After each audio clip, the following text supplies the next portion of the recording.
Okay, on the right hand side of your pictogram is your target, your prospect, and that's the person that has money in their hand, and you want to get that money from their world into yours. You'll see that I said you throw a rock, and the rock goes through the curtain and hits them upside the head.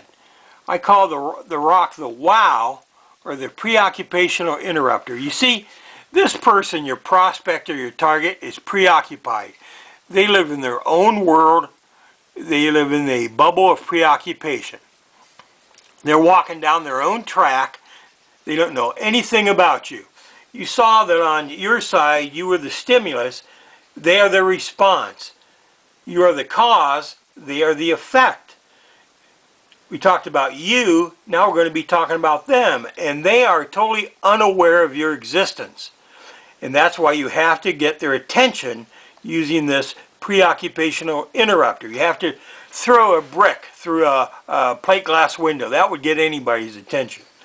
On the you side, I showed you the before, and that's before they became aware of you. After they became aware of you, and hopefully after they've bought your product, they are going to be a happier, a healthier person. They're going to have more time, more money, more friends, more fun, more peace of mind. So before they come across you, before you intersect with this person, they don't know. But after they make a purchase from you, this is what they're going to be.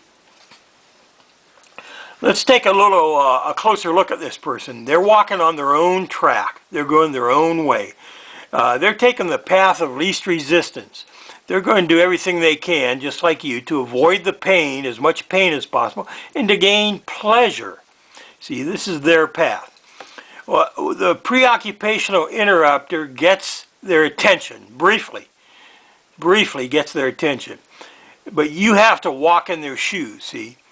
You have to establish rapport, and you do that by see from their view. You've got to go inside their little bubble and look out. You've got to feel their pain, and you've got to know their wants and their needs. What are their wants and their needs?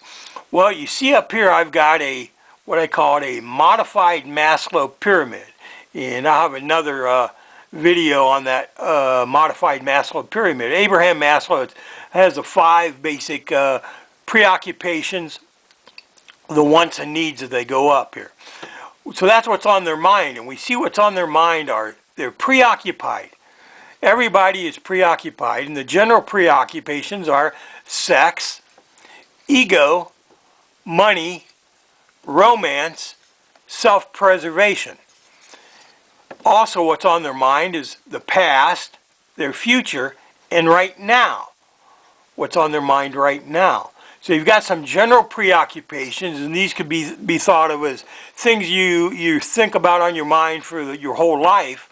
But on any given moment, you could be thinking about your past or your future or what's going on right now. If you burnt the toast, that might be a preoccupation.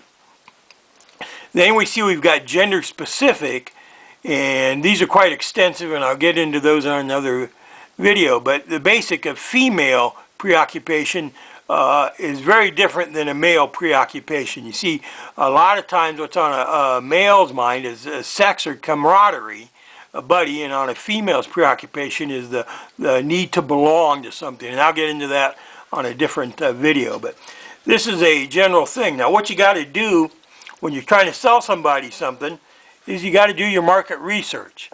You got to know if they're male or female, how old they are, where they live, how much income they've got, what's their buying history as it relates to your product or service, what are their passions, if they have any, what are their group associations. That's all part of the market research you're doing to make sure you're hitting the right target.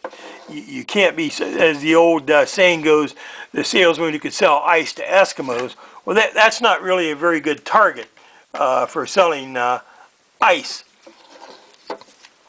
You've got to go along their track. And when you get on their path and walk in their shoes, what happens is you'll see there's an intersection.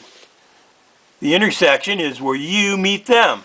That intersection happens in the media. It could be a newspaper or magazine, could be TV, radio, could be the internet, a website, email, blog, or social media. What you do is your knowledge, see the knowledge, your knowledge meets their desire. The intersection between you as a seller and the prospect who you want to become a buyer, it's your knowledge meets their desire through one of these media places. You've got what's called a 20 to 30 second elevator speech. This is what you say: tell me quick, tell me true, or my love, to hell with you. You have to break their preoccupation. You have to hit them upside the head with the big wow of your product or your service. You've got to get their attention, and then you go through that process. And all the pictogram or persuasion is basically a tool to help you understand who your target is, how to use your knowledge. When you do intersect with them, what do you say? How do you present your marketing message?